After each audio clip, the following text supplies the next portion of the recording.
A very good morning to all of you. I am Dr. Ranjita and you all are welcome to Znexa classes. आज के इस lecture में हम लोग discuss करने जा रहे हैं MCQs को और MCQs के जरिए हम रिवाइज कर रहे हैं अपने साइंस को. तो आज के जो सेट्स हैं पिछले अगले आने वाले 2-3 दिन वाले जो सेट्स हैं इसमें हम HCS एग्जाम 2021 में पूछे गए सवालों को डिस्कस करने जा रहे हैं. So let's start. अगर आपका कोई स्पेसिफिक सवाल है तो आप मुझे इस ईमेल एड्रेस पर मेल कर सकते हैं. ये मेरा इंस्टाग्राम हैंडल है, आप मुझे फॉलो कर सकते हैं. ये मेरे टेलीग्राम चैनल का लिंक दिया गया है. इस टेलीग्राम चैनल पर आपको मेरे सभी लेक्चर्स के PDF मिल जाएंगे जिनको आप रिवीजन के लिए डाउनलोड कर सकते हो. अगर आप चाहते हैं मेरे बाकी के लेक्चर सीरीज को भी देखना जो बहुत सारे अलग अलग डाइवर्सिफाइड टॉपिक्स पर है तो उन सब के लिंक आपको इसी टेलीग्राम चैनल पर मिल जाएंगे. इस सेट का पहला सवाल आपकी स्क्रीन पर आपको नजर आ रहा है. इसमें आपसे क्या पूछा जा रहा है? इसमें आपसे पूछा जा रहा है ब्लॉकचेन टेक्नोलॉजी के बारे में. क्या पूछा जा रहा है? Which of the following is true in reference to blockchain technology. सवाल कहां से उठा? सवाल उठा हमारे करंट अफेयर्स से. करंट अफेयर्स से और जो नॉर्मल पार्लेंस की जो चीजें हैं जो मौजूदा हालात में चर्चा का विषय बनी रहती है उससे उठा सवाल. तो ब्लॉकचेन के बारे में आप बात कर रहे हैं. बजट डॉक्यूमेंट के अंदर भी ब्लॉकचेन के बारे में, क्रिप्टो करेंसी के बारे में बोला गया, उससे रिलेटेड चीजों के बारे में बोला गया. तो वही सवाल है. देखिए कंफ्यूजिंग स्टेटमेंट भी डाला है उन्होंने. तो पहला स्टेटमेंट क्या है? It is a cryptographically secure database और distributed ledger shared across a number of participants. तो ब्लॉकचेन टेक्नोलॉजी कैसे काम करती है? ब्लॉकचेन टेक्नोलॉजी में एक डेटाबेस को जनरेट किया जाता है और वो जो डेटाबेस होता है उसको जितने यूजर्स हैं उस टेक्नोलॉजी के उसको शेयर किया जाएगा.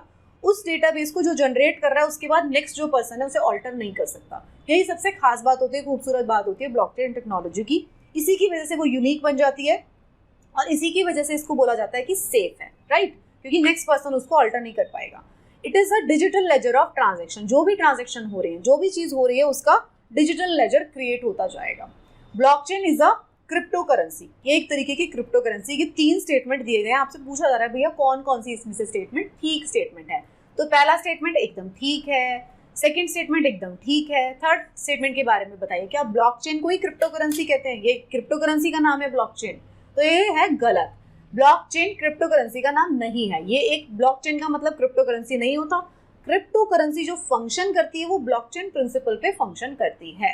फॉर एग्जाम्पल अगर न्यूटन का फर्स्ट लॉ है ना, एप्पल जो है ग्रेविटी हमारे अट्रैक्ट करती है, तो एप्पल जो ऊपर से गिर गया उसका मतलब है न्यूटन का फर्स्ट लॉ. नो, एप्पल जो गिर रहा है उसके ऊपर किसके ऊपर बेस्ड है? वो न्यूटन के फर्स्ट लॉ उसके ऊपर बेस्ड है. तो न्यूटन के फर्स्ट लॉ के ऊपर सारी चीजें बेस्ड है. सैटेलाइट्स जो घूम रहे हैं वो भी न्यूटन का फर्स्ट लॉ है. हमारी ग्रेविटी ने उसको अट्रैक्ट करके रखा हुआ है. तो ये चीज समझने की कोशिश करिए. ब्लॉकचेन एक कॉन्सेप्ट है, क्रिप्टो करेंसी उसका एक यूज है, एक यूज. ऐसे बहुत सारे चीजें होती हैं. क्रिप्टो करेंसी क्या होती है? Digital currency. क्यों वो यूज कर पा रहे हैं हम उसको? ब्लॉकचेन टेक्नोलॉजी के वजह से, राइट? तो यही इसका गलत जवाब है. तो बी जवाब बनता है इसका. 1 and 2 is only correct option, right? Second question देखिए. सेकेंड क्वेश्चन भी अगेन देखिए क्रिप्टो करेंसी भी है उसके अंदर एक. विच of the following pair is wrongly matched. आपको ये पूछना है. और कहाँ से उठा है सवाल अगेन उन सब चीजों से उठा है जो हम कॉमन एक इंसान को, एक नॉर्मल इंसान को पता होनी चाहिए, जो हम सुनते रहते हैं बाकी की चीजों के बारे में. तो पहले में क्या बोला गया? टेस्ला इलेक्ट्रिक कार्स बनाता है. यस बिल्कुल हम जानते हैं. बिटकॉइन क्या है? एक तरीके की क्रिप्टो करेंसी है. पोकेमॉन गो ऑगमेंटेड रियलिटी मोबाइल गेम है. एक जूम जो है एक OTT स्ट्रीमिंग प्लेटफॉर्म है. सवाल की डिफिकल्टी लेवल बहुत आसान. ओके, आपसे पूछा जा रहा है टेस्ला के बारे में. आपको पता है टेस्ला इलेक्ट्रिक कार्स में का मैन्युफैक्चरर है, राइट? बिटकॉइन जो है एक तरीके की क्रिप्टो करेंसी, आप जानते हैं. पोकेमॉन 3-4 साल पहले पोकेमॉन जो था गेम जो था बहुत ज़्यादा पॉपुलर हुआ था. उसमें बहुत सारे डेथ रिपोर्ट किए गए थे. लोग क्या करते थे, पोकेमॉन को पकड़ना होता था, अपने बालकोनी में खड़े, खिड़की पे खड़े, उससे जंप कर गए उसको कैप्चर करने की चक्कर में. वो थोड़ा दूर दिखाई देता था जहाँ आप अपना मोबाइल लेके घूमते रहेंगे. सड़कों पे लोग घूम रहे थे, एक्सीडेंट्स हुए. तो तब जो है पोकेमॉन गेम जो है इंटरनेशनली क्रिटिसाइज किया गया था कि इस गेम को बैन करना चाहिए. बैन किया भी गया, हमारी कंट्री से भी इसको बैन किया गया. जूम क्या है? एक OTT प्लेटफॉर्म है.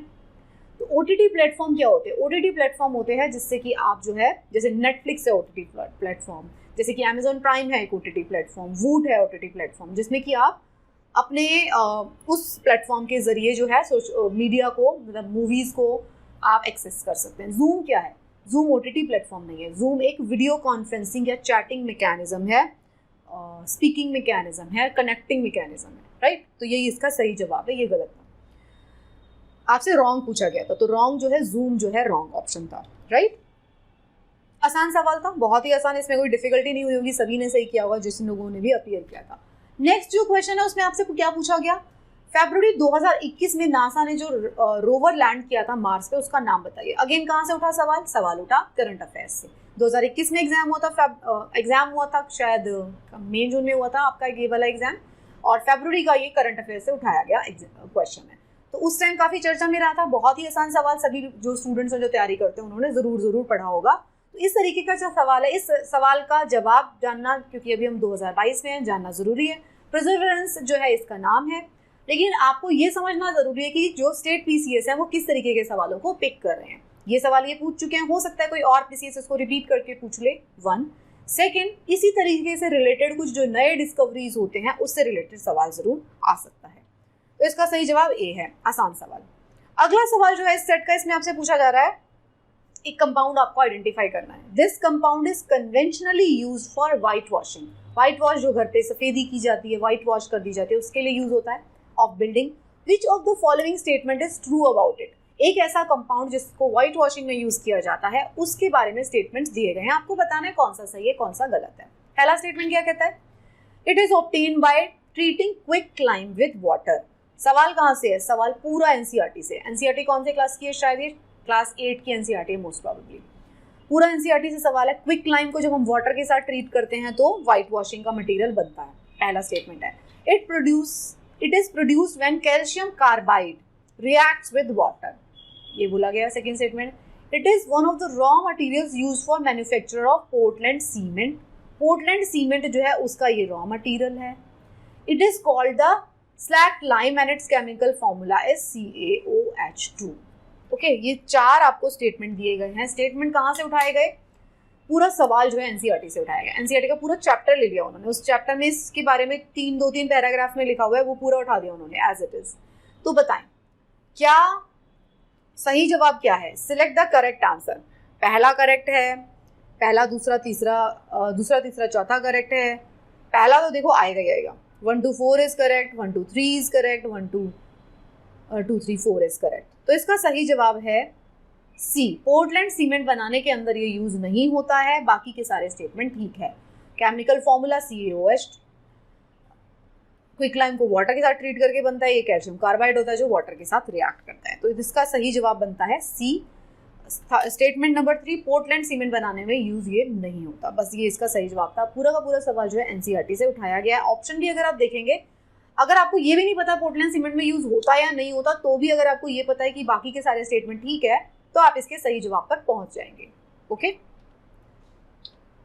So that's it. ये इस सेट के कुछ सवाल थे। आई होप आपको ये सवाल सॉल्व करके मजा आया होगा, आपको समझ में आ रहा होगा कि स्टेट पीसीएस किस तरीके के सवाल पूछते हैं। कॉन्फिडेंस भी आपका बिल्डअप हो रहा होगा कि ये जो सवाल हैं या तो एनसीईआरटी से आ रहे हैं या फिर करंट अफेयर्स से आ रहे हैं। करंट अफेयर्स के किस टॉपिक से, जो बहुत ज़्यादा चर्चा में रहने वाली चीज़ें हैं। आप एक नॉर्मल इंसान की तरह न्यूज़पेपर पढ़ते रहिए, करंट अफेयर्स पढ़ते रहिए, आप इन सवालों को सॉल्व करने के लिए केपेबल होंगे। So thank you so much for watching these videos. अच्छे से पढ़ते रहिए and best of luck for your preparation.